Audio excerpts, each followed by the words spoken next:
All right, guys, how we doing post-lunch, all right? So this is Alex from the Facebook team. I'll be introducing our next panel again. So Abdullah Snobar, or the leader of our next panel. Abdullah Snobar, many of you probably know him, is the executive director of the DMZ, the leading tech accelerator that helps potential startups scale and grow.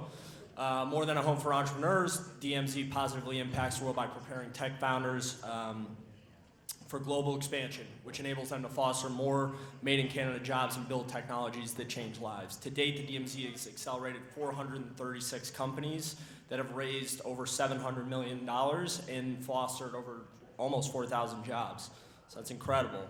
Under his leadership since 2015, the DMZ's incubator program was named the #1 in the world by UBI Global. The organization also opened its first U.S. office in New York City, where I'm from, so that's great to hear, and partnered with numerous industry leaders to build the most highly sought after and competitive programs for startup growth. In 2018, the DMZ was named one of Canada's most admired corporate cultures. He's an avid community builder with a long-standing history of working with youth and underserved communities in Canada and abroad. He regularly appears in media and is a member of the Forbes Tech Council. In 2018, Abdullah became a recipient of Canada's 2018 Top 40 Under 40. He also holds an MBA from right here at Ryerson University. Please welcome Abdullah and the rest of the panel.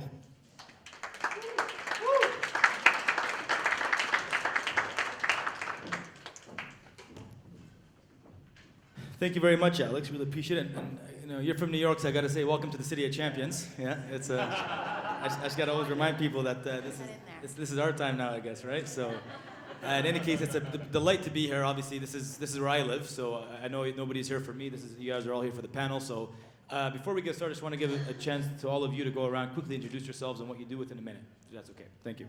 Hi, my name is Jocelyn Mercer. I'm the co-CEO and director of content for a company called How to Cake It. We are a global community of over 8.5 million baking and sweets enthusiasts. We have a pretty big presence on YouTube with over 4 million subscribers, at about 1 million on Facebook, and loving Facebook right now. It's really taking off for us, and about 2.8 million on Instagram. We also have an e-commerce platform at howtocakeit.com where we sell a variety of anything that makes baking more fun. Amazing. Thank you, Mo. Hi, I'm Alayan. I'm the founder of Freestyles. We're a digital media company that specializes and covers content about hip-hop, sports, and entertainment. Awesome. Cyrus. Hey guys, I'm Cyrus. We started Goalcast about 3 years ago. Just me and Salim, my co-founder, and Tim Hortons. We were the ones editing the videos, and now Goalcast has 40 million followers across all our social media channels, and we do about 500 million views a month. So our content is about empowering people to change their lives, to be more fulfilled in life, and that's what we do. Thanks. Awesome, Brendan. And hi guys, I'm Brandon Gonez. I'm a reporter and anchor with CP24. I'm sure everybody knows what CP24 is. Awesome. A little bit about me, my background is Jamaican. All right. All right. I love And of course, I cover news, entertainment, weather, and anchor as well. So. Amazing. So we want to get into some rapid fire questions. We don't have too much time today, so I want to try to make sure we go with this pretty quickly. But the first question I'm going to be asking about was the most memorable viral video that you've ever seen. And just speaking of viral, we were just talking about this a second ago. If some of you have been watching the news earlier this morning, I'd call it double viral with Prime Minister Trudeau and President Trump. First of all, Trudeau being called out about the military spending for Canadian dollars around how much and growth and whatnot. And then Trump kind of putting him on the hot spot, but then Trudeau responding afterwards at a cocktail reception saying, pretty much in some way, shape, or form mocking him. So really interesting to see the viral approach that took place there, and I think it's been the most talked about item so far on news today. So really neat to see that. But I want to hear from you folks very quickly. What's the most memorable viral video you've ever seen? Jocelyn, maybe we'll start with you. I'd say most memorable and built for virality is probably Dear Fat People by Nicole Arbor. Well played on terms of the viral there. Okay, very nice. Mo? Mine's it's actually my friend. So she was recording, she was just dancing in the washroom. She forgot to lock the door, and her brother just basically wiped her out. And she basically became a meme after that. That's everyone's goal now, is to become a meme. Mine is not necessarily most memorable, but it's one I just saw this morning because I had seen it before. Have you guys seen the one with if Google was a person? You know, my college humor, that will always makes me laugh. Yeah. The one that I just saw, actually, I was tagged in. It was a news report that was happening, and a snowstorm just happened, and the news reporter was asking this couple, is it the perfect, you saw this one? Is it the perfect condition to go for a run? And the wife or the girlfriend was like, oh yeah, the snow's perfectly packed, you know, this is the perfect weather. She starts going for a run, the camera pans, and she busts her head on the ice. Her tailbone as well. So just be careful what you say on air. Definitely. You know, maybe I'll start with you on this one, Brandon. But you know, what's one viral video that you wish you were in? And maybe it's not that one, because I don't think you want to be busting your head on the ice and everything else. But what's one viral video that you wish you were in, or maybe that you recorded? Oh, that's a tough one. One that I wish I recorded. Okay, you know what I wish I recorded? Do you guys remember when we won the championship? And then after there was technically just a competitor at Global News, but reported there, Mark, I forget his last name. Yes, and he was walking around with the cactus, or he interviewed the guy with the cactus. And I was like, dang, I wish I found that guy, because that was such a great moment on TV. And it wasn't on our channel, it was on theirs. But we'll never forget that, because that was that trend continued right throughout the rest of the championship run. So that's probably the one that I wish I recorded or was a part of. No videos that I would like to be in necessarily, but I really love the Pixar shorts. I don't know if you guys have seen those. They used to be on YouTube, but now they're on Disney Plus. And what I love about Pixar is the way they make people feel. Like they're always able to make you feel an emotion, not even by talking sometimes, just with characters moving in the distance. Like that scene from Up in the beginning, I don't know if you guys remember, where they learned that, okay, I'm not gonna say it, I'm not gonna. But if you guys remember that scene, it's like, it says so much in that one scene. So I love how Pixar creates their videos. Nice. Well, mine would probably be, it's like a hip-hop moment. It would probably be the Breakfast Club interview with Birdman. Oh, I remember that one, yeah. Very interesting. Yeah, I mean, I'll pass. I'm definitely a behind the camera person for a reason. So, but if I could work full time to make like animal viral videos, I wouldn't be mad at that. All right, last question. This is just kind of anybody that can guess, but what would your guess be for the number of hours of content that's uploaded on YouTube every single minute? Guess the amount of hours that's uploaded, the amount of content that's uploaded on YouTube every single minute, every single day. At any random time? Any random time. Just take a guess. Anybody? I don't know, 100,000 hours? Wow. That's a lot. I don't Yeah, know. okay. Yes. You're generous. I like that. No, it's actually 48 hours. 48 hours. Minutes. 48 hours of content created on YouTube every single minute, on average, of course. Which then leads us to the topic that we're on stage to discuss. So we're going to be talking today about when videos go global and why that really matters. So today it seems like anyone can become an overnight sensation, household name or staple in the world of online culture. However, only a very few small percentage of people actually get to the level of receiving tons of views, reactions, or instant followers right off the bat. So there's a number of ways that people become popular in the online world, and one of the ways that we all know probably pretty well is around tastemakers. So if you're familiar with this lingo, a tastemaker is someone in our case, an account that can influence something that will become popular or cool or fashionable. So tastemakers are now not only individuals like the late night show host. Instead, we're actually looking at accounts like Six Bus, who I think is somewhere around today, Fat Jewish, etc., etc., etc. So they all are able to reshare content and actually build the audience that would actually be able to follow along and see what's going on. So to the panel, in your opinion, how important are these new age taste makers to a video that's becoming viral, or to hopefully to go viral? I think they're actually very important, and I'm going to give a really good example. It's not exactly a video, but it kind of does have to do with video. So before, I'm pretty sure everybody knows what Old Town Road is, the song by Lil Nas X. So before he sold 10 million records, he had a pretty popular Twitter account. I'm going to say a couple 100,000 followers, and he built like a strong fan base. And he promoted his song using popular meme videos. He included it in the background. So I just think that they're very important to help a video go viral, because he uses his own platform. Okay, interesting. Any other opinions on that? Or any opinions on the fact that maybe that tastemakers actually dilute the ability for things to go viral? I would agree with your point that they are extremely important for the fact that they own the medium of the internet. So you have different types of mediums. You have radio, you have TV, you have internet, for example. And one of the things that happens generally on TV is that if something is quite popular, you see it in that moment as you're watching TV. But how do you reshare that moment? Well, these tastemakers have that ability that if you miss that moment, you can watch it anytime you turn on your phone. So it just allows basically a larger audience to experience what maybe a smaller audience experienced and they may have loved, but they didn't have that ability to share that experience. Any opposing views on that? That maybe the tastemakers are actually diluting the fact of of helping things go viral or not making it as authentic as it should be? Well, I don't think like it's an opposing view, but tastemakers are important. I mean, yeah, they can make things go viral, but I don't think it's the most important thing to look at. It's always, I find, content first. You can put a very bad video on a tastemaker profile of somebody who has, even for us, right? We have 40 million followers. We put a bad video out there, it's not gonna get viral.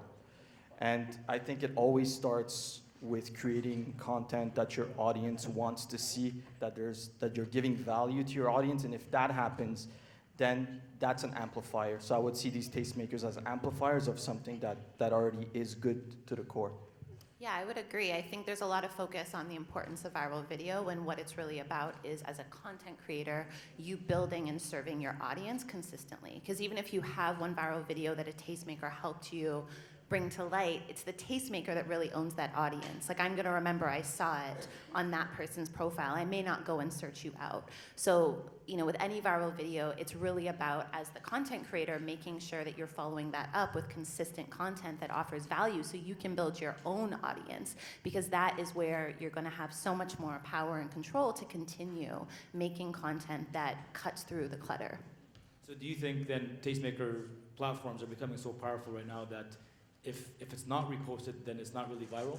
No, I wouldn't say that. I think, to my point, like, if you start to build your own community, you become less reliant on a tastemaker needing to share your content. That becomes like, no pun intended in my case, but icing on the cake. So if a tastemaker shares something we've done, it's icing on the cake. But I'm more concerned about us getting people to our platforms, our pages, and having the videos really live and thrive there, and having the community live and thrive there, if that makes sense.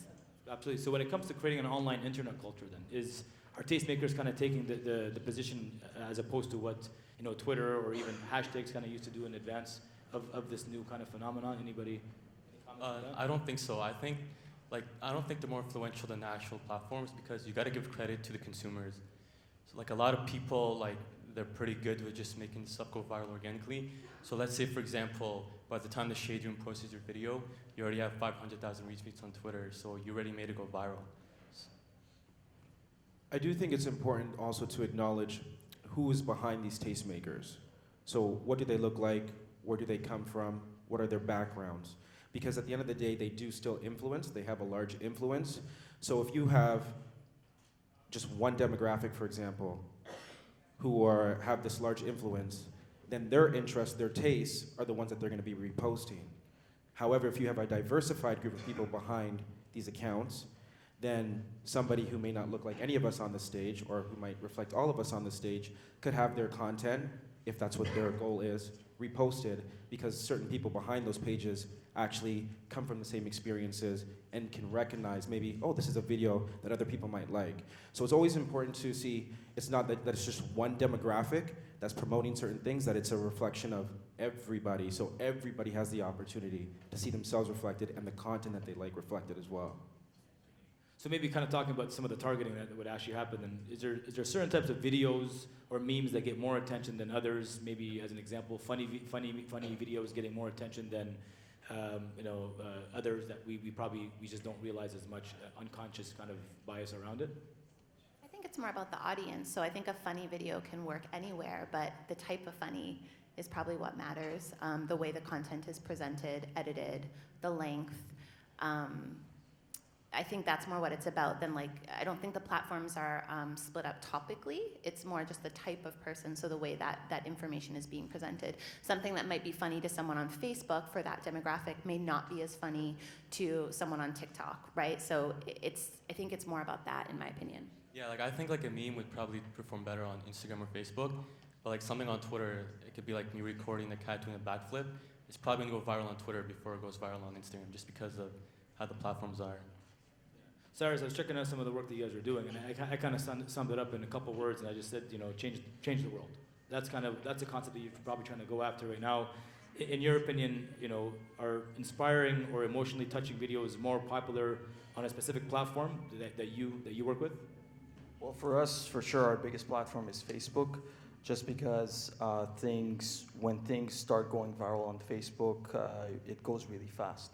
It almost follows the same way like movies get released. When movies come out, a lot of people go see it and then they stop seeing it. Like Facebook really acts that way. So for us, that is our biggest platform. But I'll say for the inspiring piece, I think that we're all human. We all share a lot of the same emotions, and that we're very focused on storytelling, on telling stories, and we try to make the message as universal as possible. So we don't see it in different themes like that. We just like, okay, there's a story about a specific thing happening, about a boy, going to school, for example, but we're gonna make that message universal and talk about the relationship he has with his dad, right?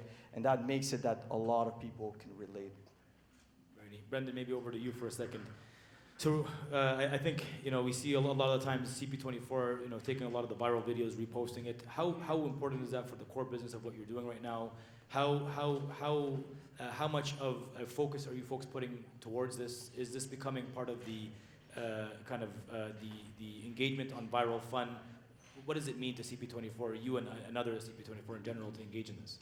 Well, the interesting thing that has happened like over the last 10 years is that 10 years ago, the purveyors of information were your newspapers and your broadcasters on TV. They're the ones who gave you guys the information, and that's all that you had access to. Now the information is all over the internet, right? And some of it's verified, some of it's not verified. So one of the things that we look at a lot is that if a video is going viral, and it might have news value, because ultimately we're a news organization, we have to, before we can even put it on air, we have to verify that A, this is real, B, that we're not gonna get into any legality issues, just because it could be an underage person. And so there's so many checks and balances that we are upheld to, just for the fact that we're a broadcaster and we're regulated by the government, that we can't just repost anything. But does what is going viral affect our news judgment? Of course, because if half the city is talking about, for example, Chair Girl, right? That was surfacing online. We had the video already, but that was already surfacing online, but we had to verify this was Toronto, right? We had to verify that she was a certain age, and that police also knew about this incident as well before we could put it on our airwaves. So it's a fine balance of what's happening, but it's almost like we're all working hand in hand, because what will happen sometimes is stuff will originate on CP24, and then it's taken, recorded, and then shared virally. Or a video surfaces online, we'll see it, we see this has a lot of news value, and then we'll add it to our circulation, and so now it's circulating online, but also on TV. And just for the record, Chair Girl is now pleaded guilty, so I think we're well. So, and maybe because coming from more traditional kind of news to unconventional kind of ways of delivering content as well. Do you folks work together? Is there ways that you've actually interacted, engaged, collaborated in ways that maybe is just a bit different than the norm? I mean, we find that they're very different audiences. So the face of the channel, Yolanda, I mean, we've done every single major morning show in the US, morning shows here, features on various, big Food Network shows, et cetera, but it doesn't create like an uptick for us on our digital platforms. It still holds a ton of value because broadcast holds so much value for a mainstream audience. It holds a ton of value for brands, et cetera. But in terms of it speaking to our digital audience, like it seems to be sort of a separate world, which is really interesting. So we're still playing in both, but we're not using broadcast to try and, bolster our digital presence. We're just focusing on digital for digital and feeding those people where they are and talking to them in the way they want to be spoken to. So yeah. I think one of the things that we're seeing right now as well, a lot of it to do with age, specifically, let's just say 13 and up, kind of, they're obviously getting a lot more in tune with what's happening, getting a lot more interactive and engaged with tastemakers as well. They're providing a lot of that content. So how does age play a part in that? Because you're touching on it a little bit right now.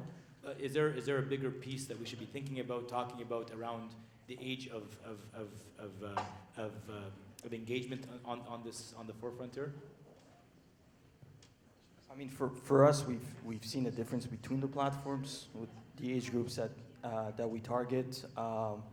Again, there is a place for universal content that appeals to all age groups and all sexes, right? Like, you can. I gave the example of Pixar in the beginning. There are a lot of parents that go see Pixar movies with their kids. There's a lot of young, teenagers that watch Pixar movies. It's like it could be watched by someone very young or very old because it focuses on those core emotions. Now, if you go more specifically, more niche content, then yeah, you should be targeting a specific audience. What I've found with the different generations is that anybody who's a millennial or a Gen Zer grew up with YouTube. So you grew up with homemade, authentic videos. Anybody older than that, you're used to watching things on TV that were perfectly crafted, picture perfect, and so that's how you view and what you expect to see. But with millennials and Gen Zers, they don't care for picture perfect TV, for example. They want to see authenticity. They want to know the person who's giving them the information and know that they're not a robot, that they're actually a real person dealing with real things, because what they're used to seeing on their phones, on YouTube, on Facebook, are people who are real people doing real things. So it's quite interesting trying to balance the two, because what happens is that you have, the older people and the younger people have two different expectations, but you can't serve them two different types of content. So it's a fine balance. So before we go to the audience for Q&A, and I know we're going really fast on this stuff, I know we're short on time, but I want to ask everybody here to give one piece of advice that you'd want to offer the audience around what we're talking about today. What's one thing that you'd want them to take away, think about, that maybe you wish you had, before you started or while you started, or throughout your journey? Maybe whoever wants to go first, and then we'll pass it over to the audience afterwards for some Q&A. It goes back to what I was saying earlier. Consistency really is king on a lot of these platforms. I think if you're looking to create content, personally, I wouldn't worry too much about how do I create a viral video. It's more how do I understand the platform I'm on, understand what they're looking for. So whether it's Facebook or YouTube, they're looking for they need you to create content because they want to leverage that content against advertising dollars. So if you're kind of posting once in a while, or you're not very consistent, or sometimes you're talking about food, sometimes you're talking about pets, it's like, okay, what do you stand for? So it's figuring out what do you stand for, what is your content going to be about, and deciding how often you're going to post it, and sticking to that, being very consistent, building up your trust with the platform, and spending a lot of time on it so that you can understand it as well as you can and understand who's on that platform. And I guarantee you, if you do that, eventually you'll have a video that hits, hopefully, if you're in the sort of giving the people what they want. You'll have the tastemakers discover you. So focus on who you're serving and focus on understanding the platform that you want to be on. That would be my advice. No compromise around that. Not for us. We've been doing YouTube videos for 5 years now. We've never missed a weekly video. Come hell or high water, there's a video on Tuesday at 11 a.m. How many followers again? Over 4 million on YouTube. Okay, fantastic. Yeah. Thank you. Mo? Yeah, so my thing is being consistent again. So for example, on Instagram, if you're only posting 2 times a day, and let's say, for example, you gain 10 followers off each post, that's only 20 followers. But if you're posting like 10 times a day, it depends on what type of account you have, you're gonna gain 100 followers. So be very consistent, and just like, don't fear your competition, like try doing something they don't do, try to do it better, and reach out to people. Like, trust me, it's taken me a long way. Network with people, and don't be afraid to reach out. Mo, could I just dip into that a bit more? How do you remain unique? It's such a space is so, duplication is so. You have to find content that works for you. So so obviously we cover a lot of hip hop, and people post a lot of like just random stuff, you know, just like random music videos. Like there's no identity. So what example I did, I started focusing more on interviews, and people really start liking doing interviews. So for example, like the other day I posted an interview that was released 5 months ago, but I posted it right now, and all you see these other pages start copying it. So you just gotta stick with something that's gonna work for you. Cyrus? Some of the same themes, like focus on the audience and not on the platforms. The platforms, they want the same thing you want. They want customers or their users to enjoy the content. So if you create amazing content, they're gonna push it, right? Now it's good to go see what they're looking for so it can guide you a little bit on how you structure it or how you kind of, put the structure around the content, but the content, the core of it has to be something that the audience wants to see. And to touch a little bit on what you said, we're trying to exceed the audience, the expectation of the audience all the time. So it's not enough to be consistent. You have to be consistent, number one, but also what you did a month ago is not good anymore because people are used to that. They're like, oh, okay, it's the same type of video. So you're trying to always be different a little bit, and that's the balance that is tough, right? It's like at one point, do you go a little bit different? Do you take a little more risk, or do you, skew a little younger, older, this emotion, that emotion? So it's that balance that you need to have while being consistent. So do you and your co-founder have a bit of a routine to kind of stay fresh constantly? Is there something that you do? We're the people in the company that are constantly being like, is this better than what we did last week? Is this better than what we did a month ago? And to be honest, right now, I'll be completely frank with you guys, we do feel like right now it's not the case for us. So like, we're actually pushing that even more. Like, we're like, oh, it's been a few months right now that we've been creating content that is the same as we were a few months back. So are we giving people something new? Are we giving something people fresh that people want to see? Like people, they expect something from Goalcast. They expect this emotion, but you can always surprise them. Think of movies that you watch, like superhero movies. You go to these movies, like they have almost a lot of times the same plot line, but they always surprise you in some way, right? So there's always a way to surprise your audience by sticking to the same formula. Figure out your surprise factors. Exactly. I love it. Good. All right, Brendan, over to you. I guess my piece of advice is a little bit different, but I would say remain authentically you. There's going to be a lot of people who want to try to put on a persona, or you might try to produce content that you think, that's not actually you. I feel like as long as you stay true to who you are, obviously there are rules you have to follow. For example, I can only speak with news. There are rules that we have to follow, but at the same time, that doesn't mean that you have to be a robot. Like, we're all individual, we're all original, we're all different. So what makes you different, don't hide that. Like, put that out there, because then you're real. And I think in this world, in this day and age, so many things are manufactured, where it's like once you actually get to see someone who's authentic and is not afraid just to be who they are, like that will just naturally resonate with people. You just kind of clicked. I was watching a video maybe 6-7 months ago. Somebody saw Will Smith walking through Dubai or something like that, and they screamed at him saying, "Well, what's one piece of advice to live my life?" And he just looked back at her and said, "Maintain your individuality." That's it. Maintain your individuality. And I love that. It was a strong message, obviously, very simple but very strong at the same time. So thank you all for that. We want to go to the audience for some questions if there's any. So we have a couple here. We'll go with the front. Hi, look, this is on. Hi, I just wanted to thank you guys for coming in today. My name is Lena. I've been making content for about 5 years. And I guess my question is, I really try to make unique videos because the market isn't saturated in that stuff, so that way it'll respond better to viewers. They're looking for something. But what I found is a lot of the time when I make unique content, either people aren't looking for it at all, or people are looking for it a lot. So when you guys try to create unique content, what's some kind of advice you would give to creating unique content that people actually want to watch? I think for us, we don't focus on unique. We focus on listening to, to be honest, first of all, to our creative calling. So what content can we make that is going to light us up and keep us going so that we have the energy to ask the question you mentioned, which you constantly have to ask, is how can we do better? How can we keep doing this and keep raising the bar? I think when you get into the area of trying to do the unique thing, you can often lose your sense of self and be catering to this very elusive thing. Like, what does unique even mean? It's like perfect. Like, I don't know. Like, does it even exist? You know? So I think it's really listening to your audience, because you have to be thinking about serving them. So asking yourself, who are you passionate about serving, and who is it that you want to watch your content?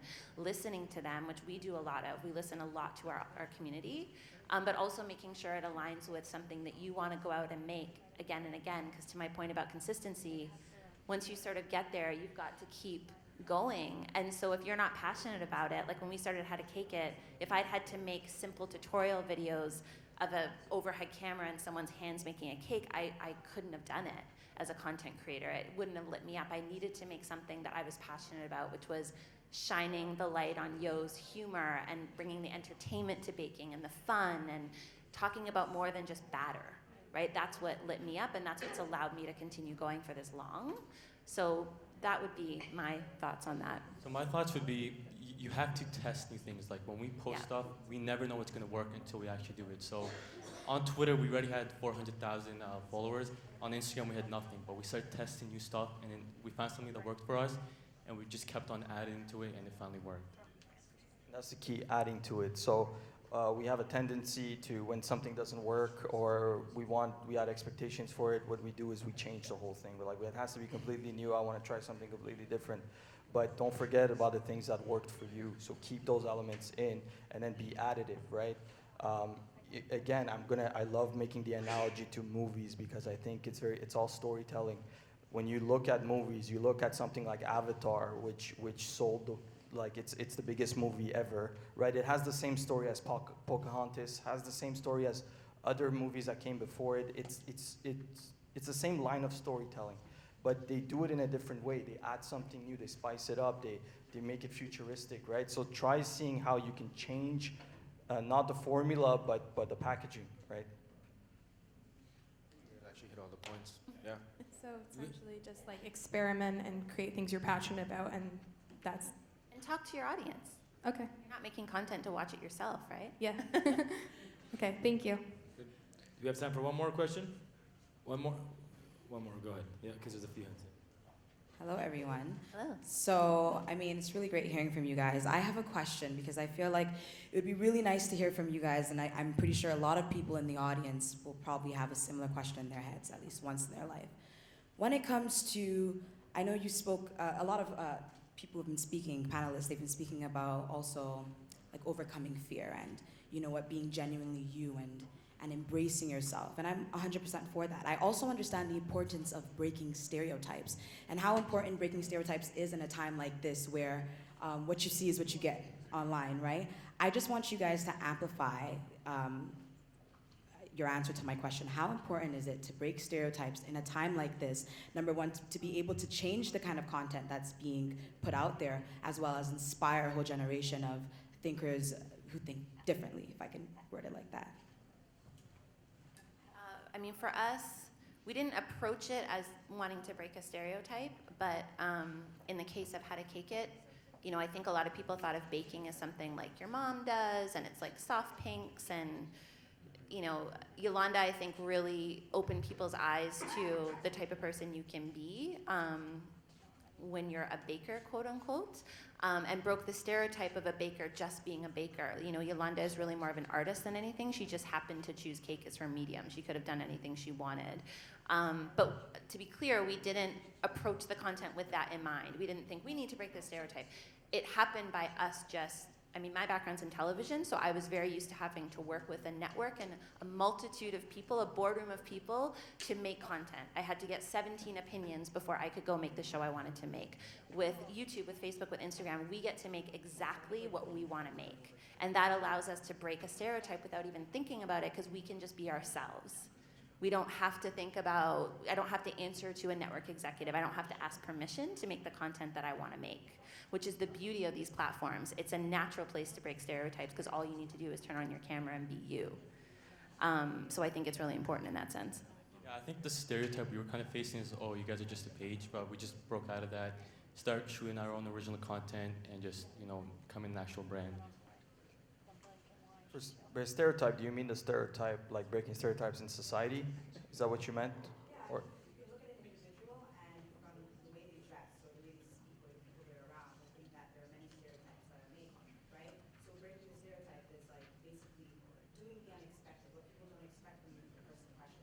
Yeah, I love that message because that's what Goalcast is all about. If you watch our content, you know, we feature women, men of all colors, young, old, like that go through similar journeys. Actors, actresses, people who are famous business people, and you see so much similarity between them. And that's again like what we focus on. It's to focus on the thing that brings us all together. And again, going back to the question you asked about what type of content resonates well in virality, well, it's the type of content that brings people together because that's the type of message that you want to spread, right? So one advice I would tell people is like, don't focus on content that divides people. There's a lot of political content that does that, but those actually don't do that well. They're divisive. Like content that brings people together is harder because it's less sensational, right, to make. But when you do that well, then you know your content is going to do well, and you're also changing the world in the process. I think your question is a great question, and I think for anybody who's a visible minority, you probably know a stereotype about how you look. For example, I know when I started in this industry, I tried to search as many black males in TV news that I could find. I think I came up with like 3. Like in this entire country, 3. Like I was like, what the? 3. And so when you look at that and then you start in the industry and then you start to hear that, of course, because you're one of a select few, there is a certain pressure to represent and to break those stereotypes. And I can only speak for myself, but as a black male, I think many of you know, a lot of times when you see black men on TV, especially in the news, it's not for the most appropriate things. So when you have an opportunity and you have a spotlight to be visible in that type of way, you want to use it to the best of your ability. Now, on the other hand of that, it's also very important not to hold on to those pressures at the same time, because remember, it all goes back to being authentically you. So as long as you stay true to who you are, and if you're naturally a good person, and no matter what your experiences are, that will resonate with people, and people will see you for who you are, and hopefully, because you can't change people's minds, but what you can do is just present yourself in the best foot forward. And hopefully they understand that there's just not one particular image of a certain group of people, because nobody's monolithic. Great message, and thank you very much. And folks, that's all the time we have for questions today. Unfortunately, it's short, but hopefully you'll get a chance to engage with them individually after this as well. Big thank you to Jocelyn, to Mo, to Cyrus, to Brendan, and one big round of applause for them. Thank you very much. Thank you. Thank you, guys.